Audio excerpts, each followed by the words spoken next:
Oh, boy, I'm glad you're here tonight. Glad you're here. Glad you're here. And you look good. You're making it through the week just like you know what's going on. See that? Philemon. Said we were going to do something different, didn't I? So if you got the email today, you already knew that. You may have read that, may have looked at it, probably saw who it was from and ignored the whole thing entirely. Just said, that guy's never got anything good to say. Wow, and it was Wednesday. I didn't want to write where Wednesday got his name because it has, it goes back to some, some gods, some Romans and so forth and everything else and all. It goes back to God Mercury and so forth and so on and some others. And I thought, oh, well, just remember it's the day between Tuesday and Thursday and we got it made. Or as the commercial would say, it's hump day. It's the middle of the week. You get over the hump and all. I miss those commercials with the camel in the middle of it. That's it. Don't you miss those? Don't you wish you could see a commercial with a camel in it again? Yeah, right. Okay, very good. Anyway, glad you're here this evening. We've had the separated classes for a while. We decided we're going to be unified.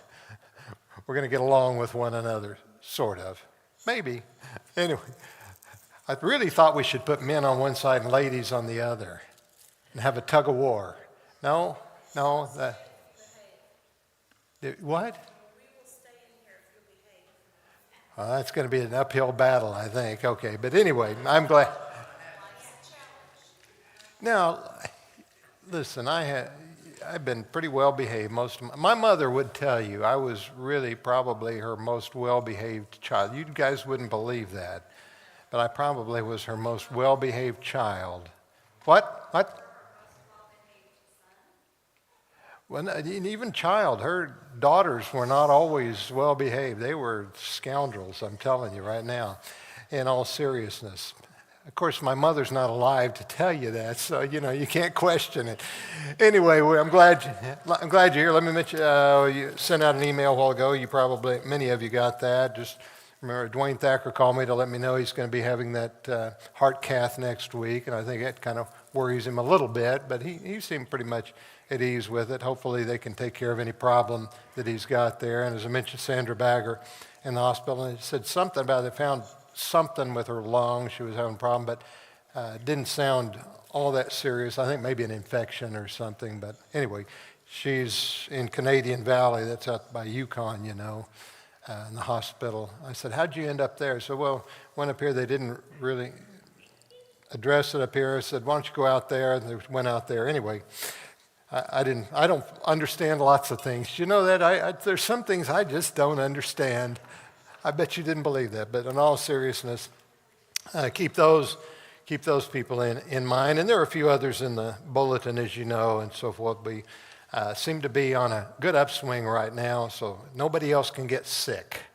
Nobody else can get sick and have a problem, have to go to the hospital, okay? You're under orders. We'll keep it that way for a little while. Things seem to be pretty good, and hopefully on a good upswing. It's a good time of the year. I noticed that even though we may not want to call her the Queen of Christmas, but I think Mariah Carey is out and saying it is the Christmas season now. So it is the Christmas season. Thanksgiving is behind us. Suddenly we are in the Christmas season. Wow. That's just seems odd, doesn't it? Anyway, but it has nothing to do with this evening except that it is the one holiday of the year that really has its own season and that lasts as long as it does. So hopefully enjoy it.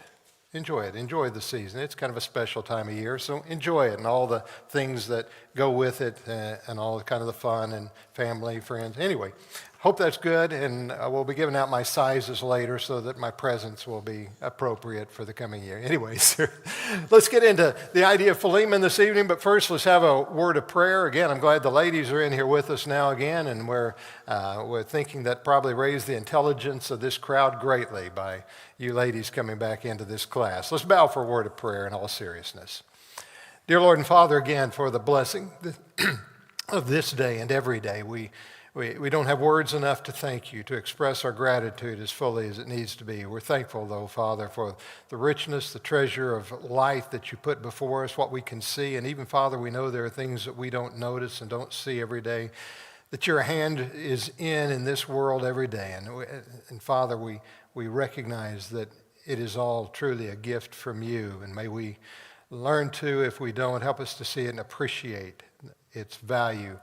And Father, we especially thank you for the family that we have here, for your son and the sacrifice that makes it possible. We pray that we might grow in our appreciation and love for one another. May we truly learn what it truly means to be your people and to unite together as a family. In all things we do pray your will be done with those that we love, we have on our minds, and for us as well. And it is in Jesus we pray.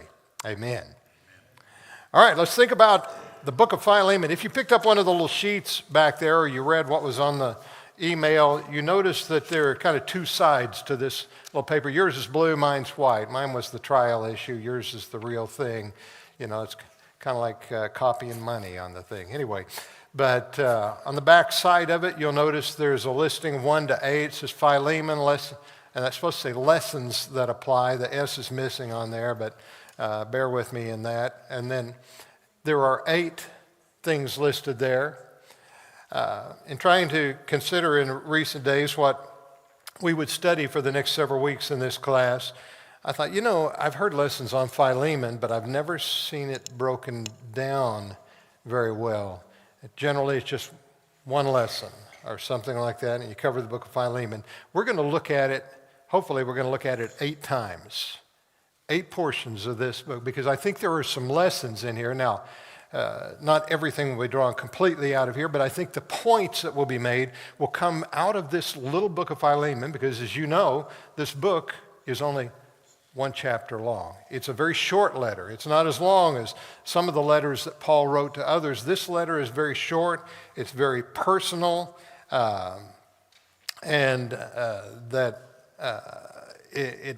it has some things I think that we can use and apply that we may tend to overlook. Some of them I think we've emphasized in the past, but some things that I want us to look at in this class, in this study. And so for this first week, we're just going to look at the first 3 verses, draw our lesson from the first 3 verses this evening. But you notice there are several things in here. Just a quick run over. Tonight we're going to look at the idea of honest communication, aka the letter. Does that sound familiar? Anybody recognize the box tops? All right. See, I thought you would, Rick. Bill was by earlier today, and I said, I was going to mention that tonight. My baby, she wrote me a letter. I would sing it for you, but that might end the class right now, so we'll just leave that alone for a little while. But that will be tonight. Next week, we're going to talk about diplomacy. Look for the good. Does that sound familiar? Look for the good? Who would say look for the good? Lindsay Warren, exactly. That's why I put that in there. And then the third lesson will be on standing, where we stand. What power of leverage do you have? When you're dealing with people, what is your leverage? We all use leverage one way or another, and we'll get to that. And then talk about change and recognize that people can change. Onesimus becomes a thing that we notice within this, and the book ties into him. Then fifthly, we'll look at change in status, not just the person change, but the change in the person's status. He goes from being a slave to becoming a brother and so forth in this. And we talk about change in status and how we see people and how we see them differently at different points and different statuses in life. Sixthly, we'll talk about making it personal, being more than just a word mediator. We truly make it personal and talk about ourselves, our relationship within it. And then in the end, whatever we approach, and again, we're talking about the letter, do it with confidence. Challenge people, offer something. Do it with trust and belief that they're going to do something. I think too often we're hesitant to believe that things can change or people can change or that opportunities can be made out of some. Challenge people with trust, and that's something, I need to get in my brain a little better. And then bind ties. Don't let it just hang. Say, we're going to do this. And here's what it's going to be. Paul goes all the way through this, and he talks about what he expects in this as he offers this to his truly good friend. He writes this letter and he says, I expect you to do this. This is what's going to happen. I know you'll do more than I said. And by the way, I'm going to come and visit you.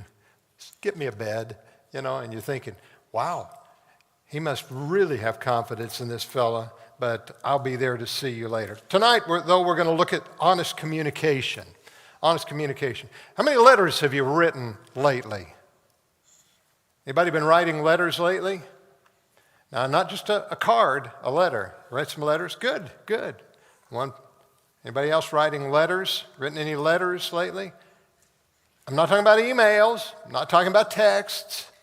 I'm talking about letters. We don't write many letters anymore. You don't receive many letters anymore, do you?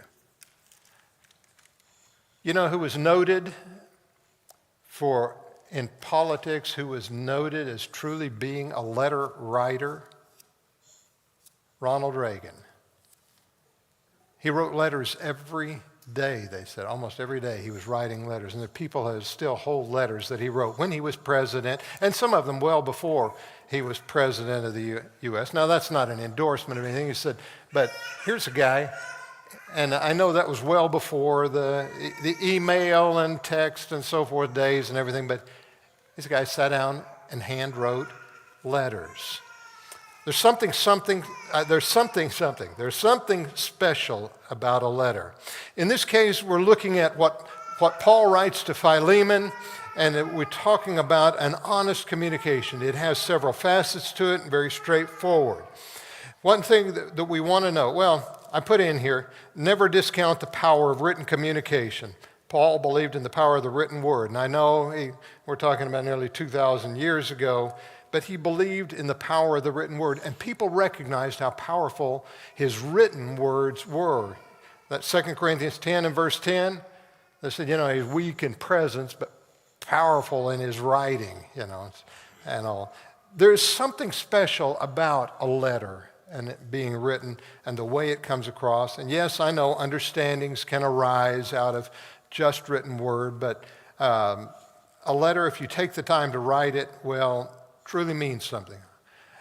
If you were like me, you can think back of letters that you've received over the years from special people that meant so much to you when you received them. I've still got a file back there somewhere that I hope is still back there. I've had so many flooded deals and everything. I may have lost some of them, that I kept letters that have been written to me over the years, those that I really appreciated. I think there were 2 in there. But no, there was several over the years of people that wrote me letters that meant so much to me. And I did have a letter actually from my grandfather that died when I was 10, had a stroke when I was about 4 or 5 years old, had a stroke and was paralyzed down one side, never was very coherent after that again. And so, but he wrote to me when I was just a little bitty boy and everything. Has terrible punctuation, terrible spelling in it because he never got past the 3rd grade. But I've got that letter. You tell me that doesn't mean something to you. Anyway, things like that, things that really mean something. Yeah, Blue? When I was stationed in Belgium, a mail call was so important, and you could see the joy in their face, but you could also see the disappointment when mail call was made. And you didn't get one. I tell you what, I can believe that. I truly can.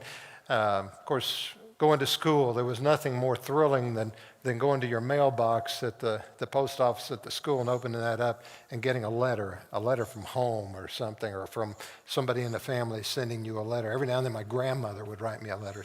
Letters have great value to the recipient, I think, when we send them. Ever think about that? Take time to write somebody a letter, and it'll mean a lot to them. I don't know. I know we live in a time where we FaceTime and we text and all these other methods of social media and so forth. We put everything on Facebook and everybody reads everything there, but there's something about a letter and all. And I know I'm a dinosaur and old school, but there's something valuable about that. Anyway, but the thing that I want you to note is that every letter is written from someone to someone or someones. You know, we look at the New Testament, we recognize every letter that Paul wrote and others, as they wrote them, they intended there to be a particular audience. We may sometimes have a little struggle figuring out exactly who it is and everything, but quite often it's put straightforward to us. This is written to, as this case, it's very plain as he writes this, and he says to, verse right there, in verse 1, to Philemon, and describes our beloved friend and fellow laborer to, and so forth and so on. Anyway, every letter is written from someone to someone, and we stop and think about it. It's not just ink and paper. It is the thoughts of somebody. And in a letter, typically, as we look at this one, there is the personalization and identification. They wrote them a little bit, the way they addressed their letters, they did them a little differently than we do today. Paul generally would begin with, I, Paul, am writing this letter. And he'd have some descriptions that went in there, prisoner of the Lord or whatever he was doing at that particular time. And he would write in that way, telling exactly who's writing this letter. I don't want to do that because if they find out I wrote it too soon, they'll throw it away. But no, in all seriousness, they were very straightforward about that and up front. There was a personalization, an identification. And they knew right up then, I'm getting a letter from Paul. Meant something. I got to believe this meant something to this guy. We don't know that much about him, but we know this, what's described here in particular. In particular, we know that. And in the letter, there is a greeting. And I think whenever we write a letter, we put a greeting on it. We try to figure out, if it's a business letter, we try to put something of a greeting on it.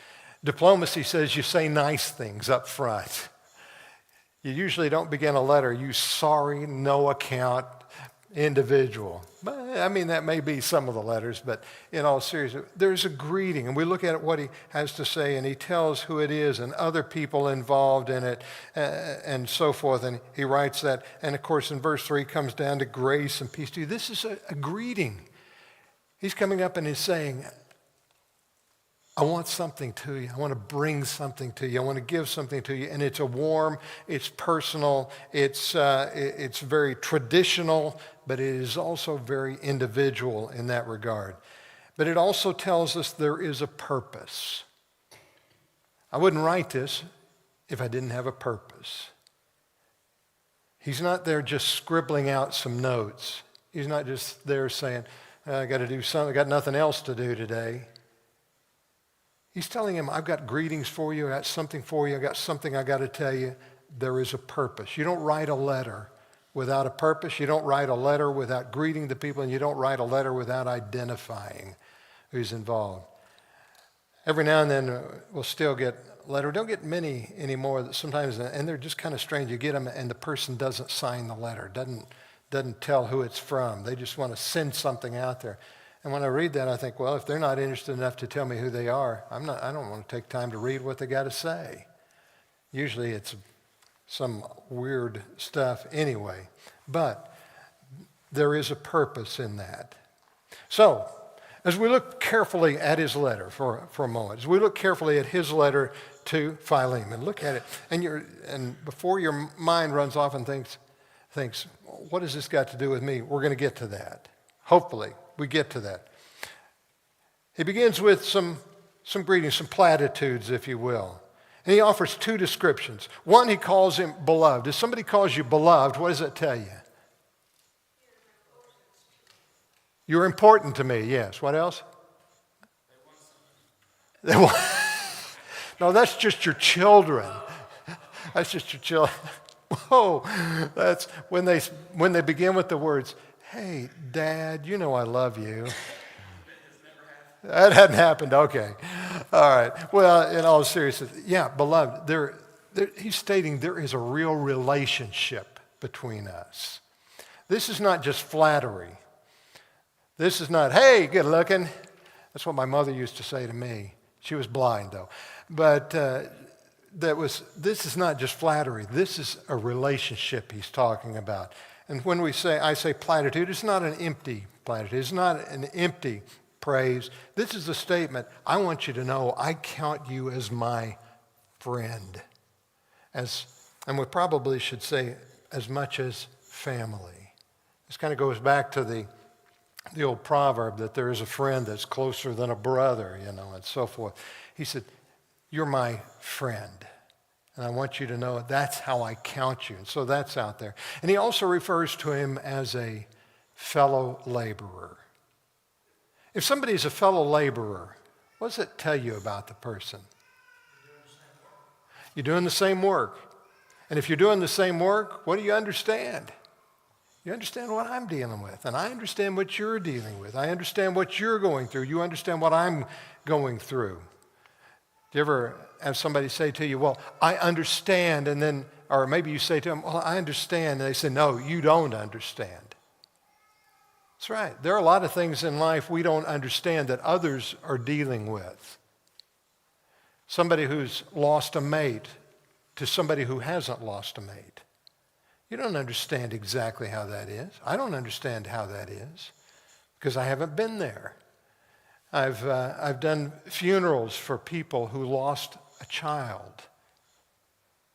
And that is very hard for me, but I can't even imagine what it was like for the people who were dealing with it. And some of you may understand better some of those things than I do. And I'm just giving those as examples. I've been in situations where they said, you really don't know how I feel. I had a friend who found out his wife was running around with a guy at work and carrying on an affair. And he came when he told me about it. And I said, okay, well, I understand that must hurt. He said, no, you don't understand. And I thought, well, you're right. I don't.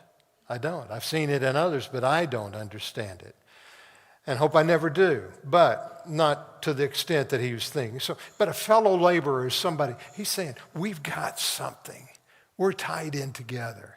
If you're going to communicate in this way, you find that common ground that binds you together. There may be things that separate you. Maybe geography separates you. Maybe even works separate you.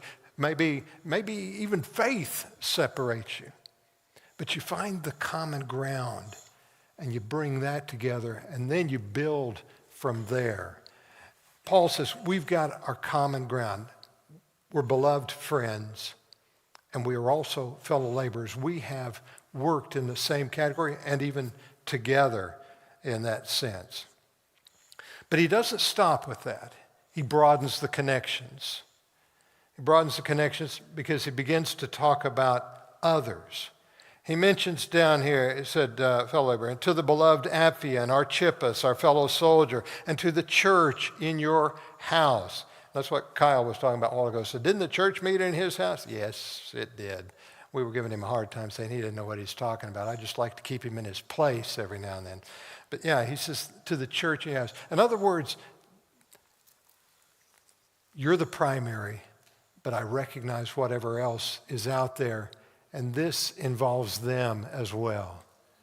Sometimes that is a very effective tool, and I know it's meant, but it's a very effective tool because then you say, well, it's not pointed just at me.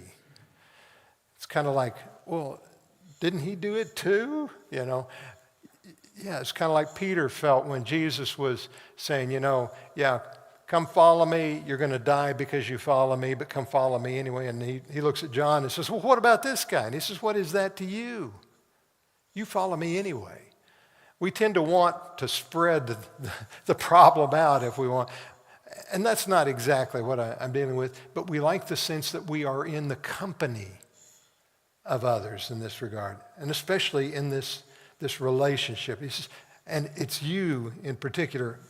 But remember the others well. I know who we're talking about. We share this common ground in that regard. So the letters often mention others who will be recognized and or of interest to both in that category. Sometimes it's from the point of, so-and-so is here with me and wants me to send their regards as well. Or also say hello to those that are there with you. So both ends of that come into play.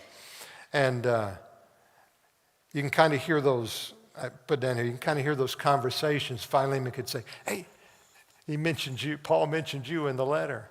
Me? You mentioned me in that letter? Oh, wow.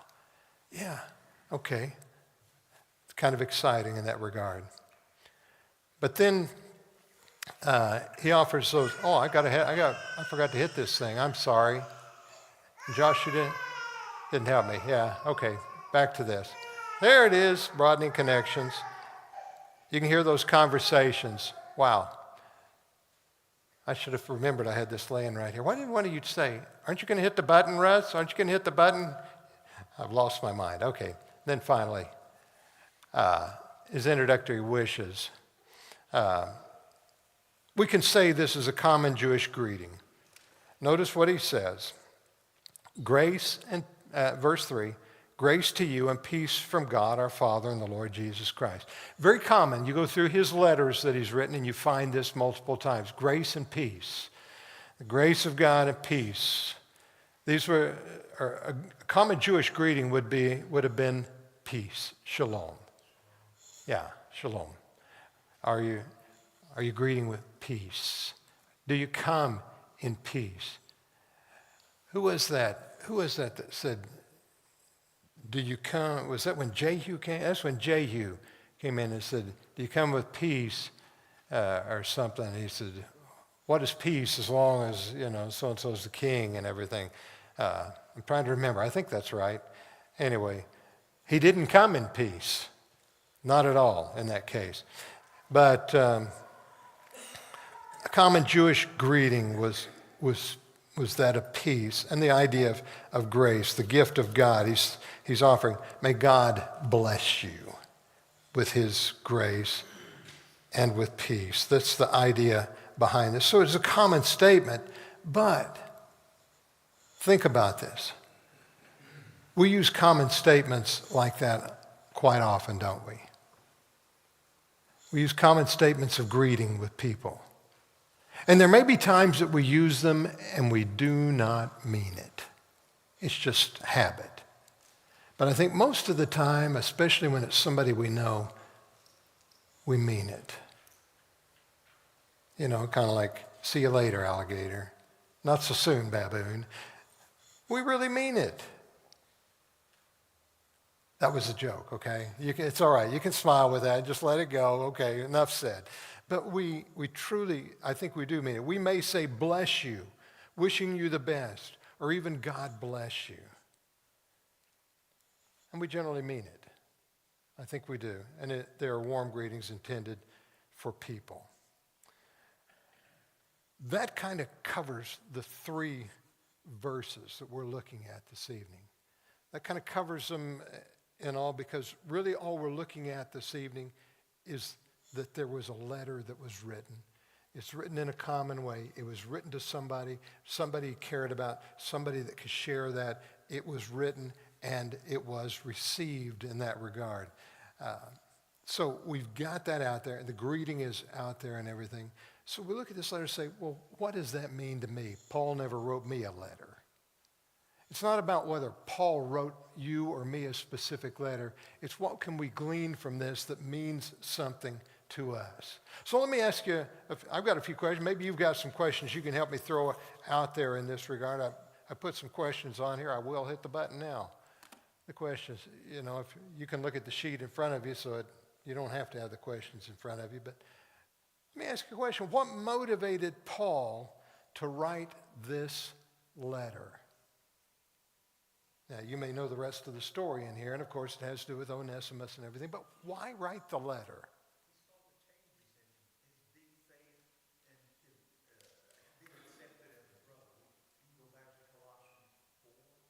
Okay.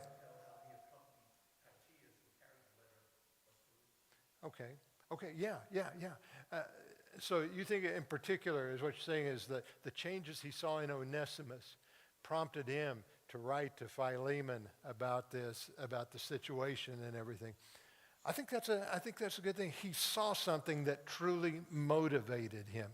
How long had it been? Don't know. But it motivated. What about you? What do you think? Anything else? Come on now.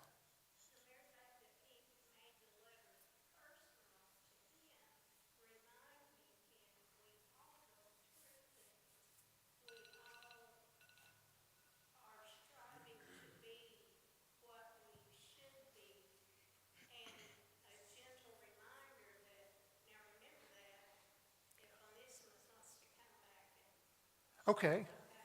Okay, yeah. I think, It's a big key when you started out tonight with Facebook and text and yeah, emails or yeah. agreeing with somebody else's.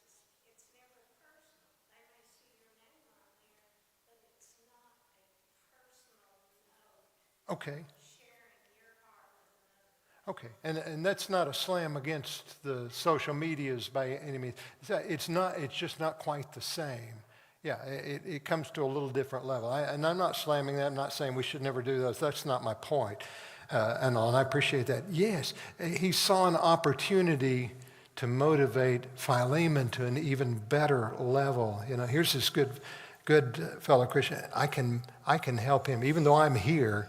I can send this and kind of challenge him to an even higher level of somebody that's already good, always striving, and like we are. And doesn't that, when you're doing something, you're doing good, somebody sends you something and it says, okay, and here's this, and it kind of motivates you to be even more. I think that's a very good point. Very good point. Any other? Danny? I kind of think he might have been obligated to send him back.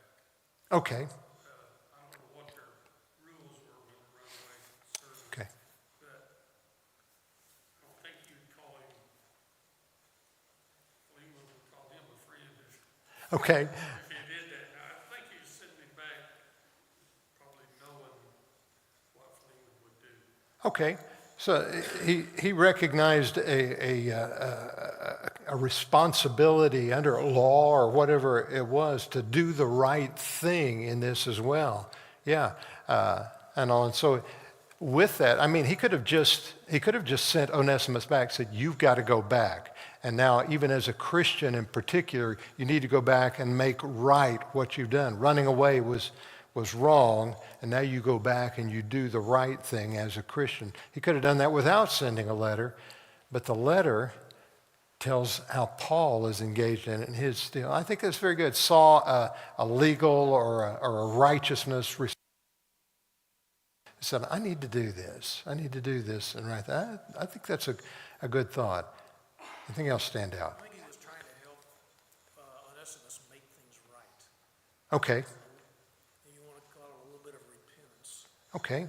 He was helping Onesimus make things right and working with him in that. Yeah. Get his character straightened out, get his repentance involved. Yeah, I think that's very good. Yeah. I think there's also an opportunity for Paul to guide, encourage Philemon to forgive Onesimus, Okay. given these other things. I mean, forgiveness is hard, no matter if it's first century or 21st century. And so I think Philemon already having the status of being a believer, yeah, he needed to understand Good. the changes that Onesimus made, but also be encouraged. I think it's kind of, I think we've been circling around Philemon's forgiveness, but I think that was a part of it as well. I appreciate what you're saying because I've often said one of the greatest powers you've got at your disposal is the power of forgiveness. Even when it's not deserved or anything else, even when the person hasn't asked for it. You know, I often think about Jesus and his willingness to be hanging on a cross and say, Father, forgive them. But the challenge to Philemon to forgive Onesimus and so forth. Again, we don't know how long this has gone on. How long has Onesimus been away? Is this a recent thing? Has he been away a time and then finally comes across Paul? We don't really know the details of that. But we do know at this point that he has become a Christian, and I think with you, what you're saying, he's helping Philemon see the importance of his forgiveness in that. Is that pretty good? Okay, good thoughts, very good thoughts. I agree with you. I think it's not just a simple thing. I don't think he was casually writing a letter, but I think he felt compelled of who he was and what he was trying to accomplish and what needed to be done to write this letter in this case. And if you look at it in the way he wrote it, I think he felt like he was the only one who could do this right now. Okay? Second question. What do we learn about Paul in this letter that we may not see in other places? What do we learn about him that we may not see in perhaps in many other places. Is there anything we learned? Wanting a reconciliation that was more than a reconciliation, one that was of harmony. But yet, Paul expressed his authority as an apostle, was in verse 8, he says, I can command you to do this. Okay. And in verse 19, he says, you owe me one. I think we see a kind of, with what you're saying, a kind of manipulation, and that's not a good word. He uses, I used the term leverage earlier.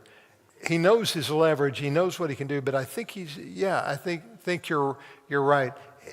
That goes back to, he's reminding Philemon here as well, but he's tying into that, and he uses it, and it gets down to, remember, you owe me and all, but at the same time, I've got the right as an apostle to tell you, here's how it has to be, but I'm trusting your judgment in this.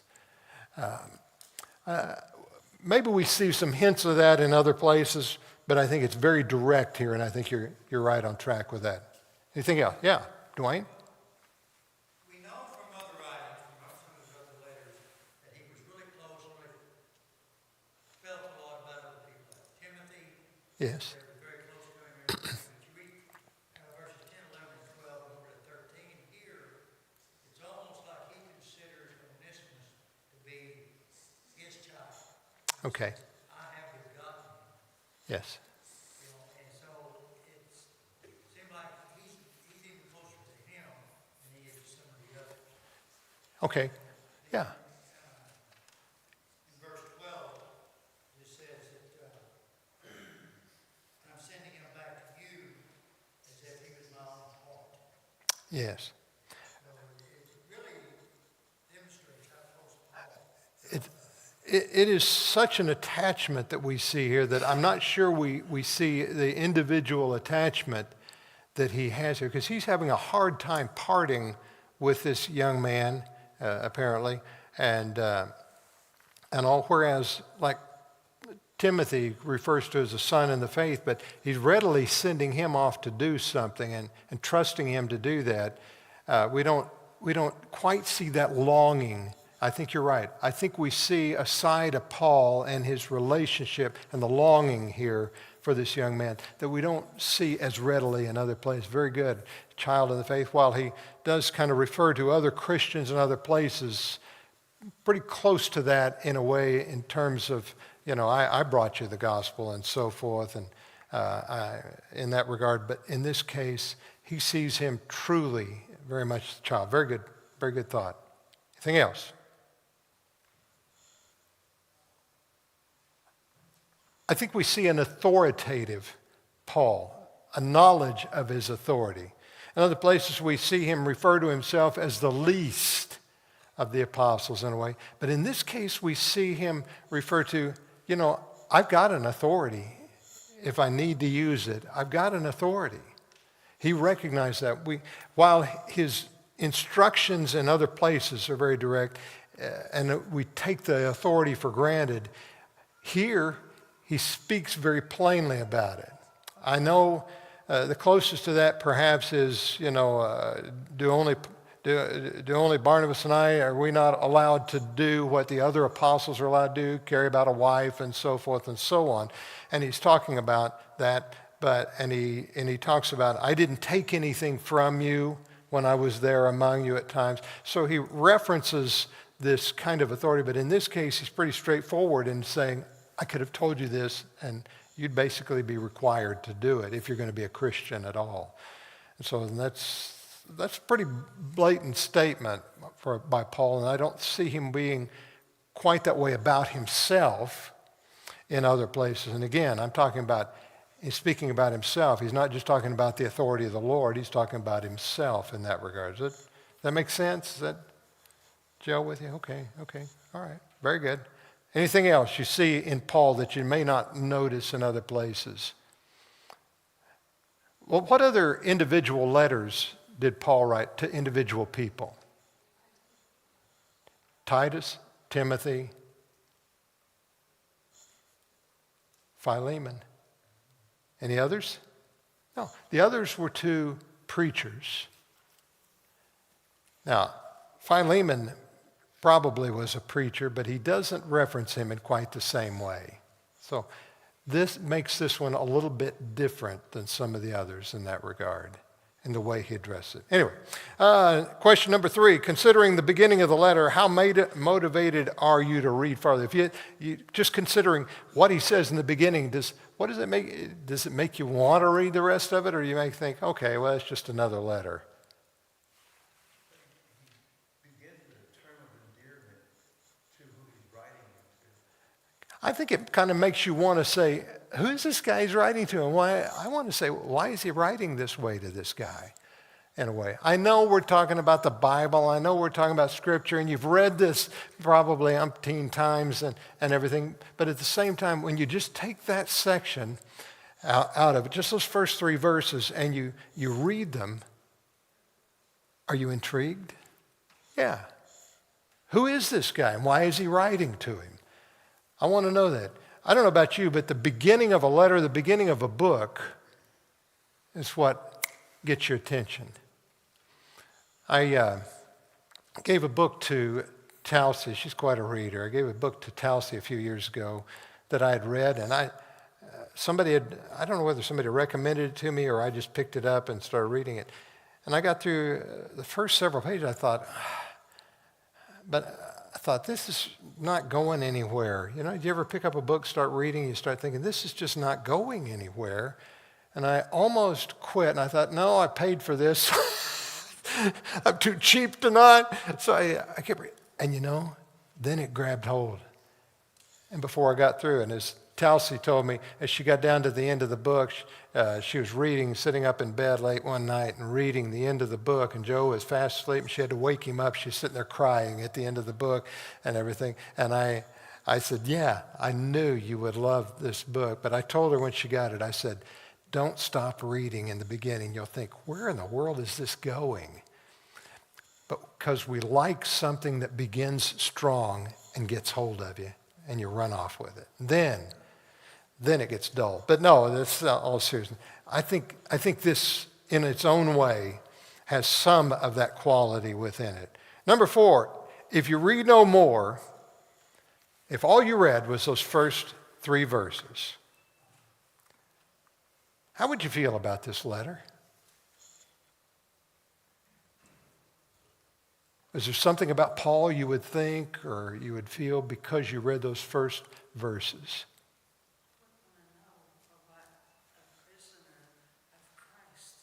Okay. It's intriguing, isn't it, to want to know about what does he mean, a prisoner of Christ in this? Well, he literally was a prisoner because of his faith and everything. But to me, as I read this, and I'll just tell you what I think, how would I feel about, if I read no more, how would I feel about this letter? I'd say, Paul loved this guy. He loved that guy. It came out very quickly. Not just because he used the word beloved, but just the way he approaches it. The thing he tells him, like, as he said, he's a prisoner of the Lord. Yes, I know he does that at other times as well. But he loved that guy, and it was a very touching introduction to the letter. Okay, so if you read that, I don't know, somebody might have a different view on that, or you might say, Russ, I don't care. But what I'm telling you is when we get caught in introductions, make them endearing. Listen to the introduction. Listen to what somebody says in the very beginning. And then you want to go further. You know who was also good at that? John. Both the gospel and his later letters. You read the first couple of verses and you go, wow, where's this going? Last question. As you consider letters you've received,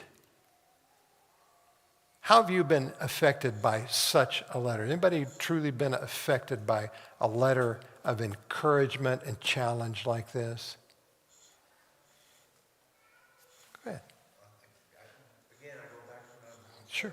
receiving letters from your family.